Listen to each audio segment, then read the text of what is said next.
तो दोस्तों आज हम इस वीडियो में देखेंगे कि एसओएससी स्कूल ऑफ एक्सीलेंस के लिए एडमिशन के वक्त किन डॉक्यूमेंट की ज़रूरत पड़ती है। ये डॉक्यूमेंट पिछले साल के एडमिशन्स के बेस्ड पे आप लोगों को बताई जा रही है। हो सकता है इस साल किसी डॉक्यूमेंट्स को ऐड कर दिया जाए या किसी को रिमूव कर दिया जाए। इस केस में अगर कोई अपडेट आता है तो मैं आपको अगले वीडियो में रिज़ल्ट के बाद दे दूंगा, लेकिन अभी तक पूरी उम्मीद है कि जो पिछली बार क्राइटेरिया थी एडमिशन की वही क्राइटेरिया इस बार भी रहेगी। और साथ ही मैंने जब आपको मेल दिखाया कि पिछले वीडियोस में कि कैसे कुछ मैसेज आ रहे हैं, आपके रिज़ल्ट भी आने वाले हैं, जिस पे कुछ बच्चों ने आपत्ति जताई, तो मैं उन सभी को बोलता हूं कि आप रिज़ल्ट आने तक वेट करें। रिज़ल्ट आने के बाद आपको खुद पता चल जाएगा कि न्यूज़ फेक थी या रियल। तब तक आप लोग संयम से काम लें। जिनको यकीन नहीं हो रहा वो ये मान के चले कि उन्होंने बस कहीं से सुनी है कि 7 या 8 तारीख को। वैसे भी मैं अगर आज वीडियो अपलोड नहीं करता तो आपको के पास या आप मेरे माध्यम से ये नहीं जानते कि 7 या 8 तारीख को रिज़ल्ट जो है घोषित होने वाली है, तो आप ये मान के चले कि आपने कोई वीडियो नहीं देखी। और फिर देखिए 7 या 8 तारीख को आता है कि नहीं रिज़ल्ट। अगर नहीं आता तो मैं भी यहीं हूँ, मेरा चैनल भी यहीं है। फिर आप आके मैसेज में अपने कमेंट कर सकते हैं कि भाई रिज़ल्ट नहीं आया, आपने फेक न्यूज़ दिया। इस तरीके के कमेंट आप कर सकते हैं, लेकिन उससे पहले आप वेट करें 2 दिन तक। तो चलिए दोस्तों आज के वीडियो को शुरू करते हैं और देखते हैं कि किन सारे डॉक्यूमेंट की ज़रूरत पड़ती है। तो सबसे पहले बात करें हम डॉक्यूमेंट की बात करें तो सबसे पहला आपका आता है स्थानीय पता की प्रूफ, यानी कि रेंट एग्रीमेंट रेसिडेंशियल प्रूफ, जिसमें आप दे सकते हैं, जो भी दिल्ली के बच्चे हैं ऑफ कोर्स वो दे सकते हैं, अपने राशन कार्ड दे सकते हैं। जिनके पास राशन कार्ड ना हो वो वोटर आईडी दे सकते हैं। उसके बाद आपके पास रेंट एग्रीमेंट आप दे सकते हैं। हालांकि रेंट एग्रीमेंट दिल्ली गवर्नमेंट ने अपने जो एडिवडेल पे क्राइटेरिया दे रखी है उसमें शामिल नहीं किया, पर इससे आप अपना आधार का एड्रेस चेंज करवा सकते हैं। और आधार भी उन्होंने दे रखा है। एक एप्लीकेंट यानी कि जिनको एडमिशन लेना है, एक आधार एड्रेस उनका होना चाहिए दिल्ली के स्कूल ऑफ एक्सीलेंस के जो आपकी स्कूल होगी उससे 3 किलोमीटर के अंदर में। और आपके माता पिता में से किसी एक का एड्रेस होना चाहिए 3 किलोमीटर के अंदर में। तो आप रेंट एग्रीमेंट की मदद से अपना एड्रेस भी चेंज करवा सकते हैं। उसके बाद आपका बैंक अकाउंट, हालांकि उसमें दिया नहीं है, पर आपको स्कूल वाले वहाँ पे बोलेंगे कि आपका बैंक अकाउंट भी दिल्ली का हो सकता है।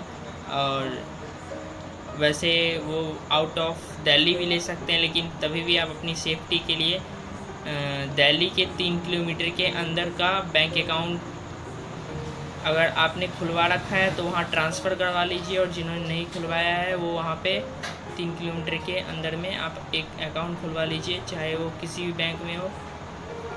बस आपके पास एक बैंक अकाउंट होने चाहिए, क्योंकि आपको दिल्ली गवर्नमेंट के द्वारा उसमें वजीफ़ा यानी कि पर मासिक जो होता है 3 मंथ पे या 4 मंथ पे आपको पैसे दिए जाएंगे कुछ आपके ड्रेस बुक्स वगैरह के लिए। तो आपके पास एक अकाउंट नंबर होना बहुत ज़रूरी है। अगर आपका खुद का अकाउंट नंबर नहीं है तो आप अपने माता पिता का जॉइंट अकाउंट नंबर भी वहाँ दे सकते हैं, लेकिन वो भी 3 किलोमीटर के अंदर होना चाहिए। तो जिन बच्चों का है उनका अच्छा है, जिनका नहीं है वो ट्रांसफ़र करवा सकते हैं अकाउंट या फिर नया अकाउंट खुलवा सकते हैं। उसके बाद ये सारी जो क्राइटेरिया है वो बेसिकली 9वीं और 11वीं वाले बच्चों के लिए है। और बात करें छोटे बच्चों की तो उनकी क्राइटेरिया थोड़ी ज़्यादा है, पर हमें उस पर ध्यान नहीं देना, क्योंकि हम 9वीं और 11वीं के एडमिशन के लिए डॉक्यूमेंट देख रहे हैं। उसके बाद आपको 2 फ़ोटो की नीड पड़ेगी। आपको 2 पासपोर्ट साइज़ फ़ोटो ले जाना पड़ेगा।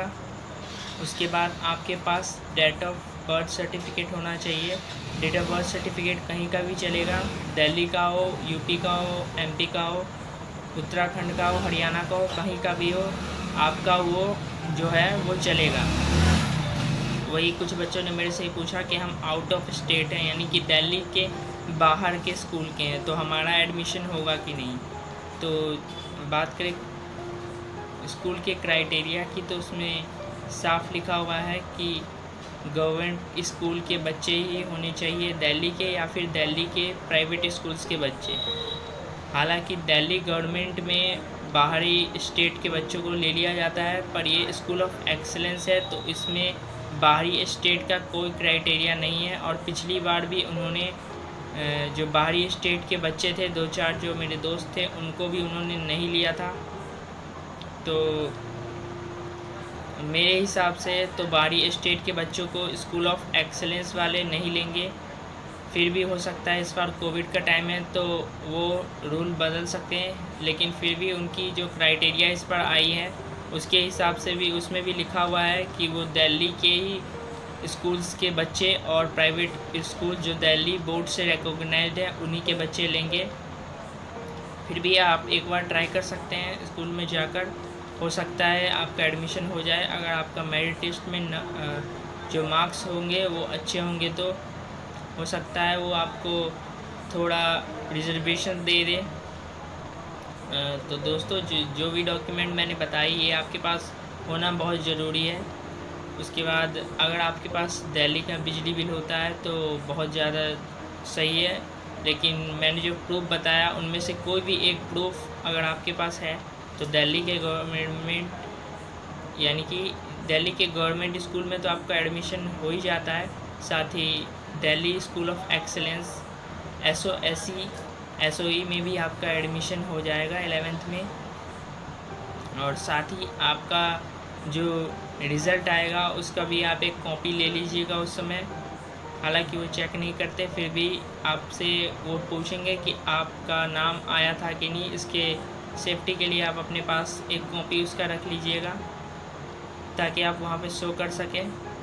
नहीं तो फिर आपको काफ़ी टाइम लगेगा अंदर जाने में, क्योंकि वहाँ पे जो वॉचमैन होंगे वो आपसे पूछताछ करेंगे, जिसकी वजह से आपका टाइम बर्बाद हो सकता है 15-20 मिनट। उसकी वजह से आप पहले से ही अपने साथ डॉक्यूमेंट वगैरह लेके चलिएगा।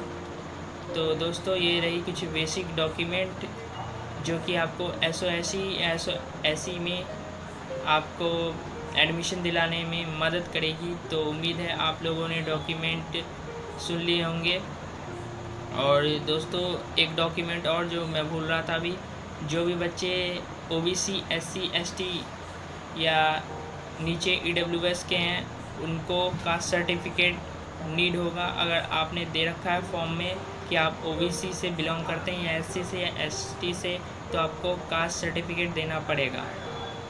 अगर आपने अभी तक नहीं बनवाया तो बनवा लीजिए। और कास्ट सर्टिफिकेट जो होगा आपका वो मेनली दिल्ली का होना चाहिए, पर अगर अदर स्टेट का भी है तो चल जाएगा। ठीक है दोस्तों, तो इसी के साथ मैं विदा लेता हूँ। अगर आपने अभी तक मेरे चैनल को सब्सक्राइब नहीं किया है तो सब्सक्राइब कर ले, और हम आपके लिए ऐसे नई अपडेट लेके आते रहेंगे। फिर मिलेंगे। जय हिंद।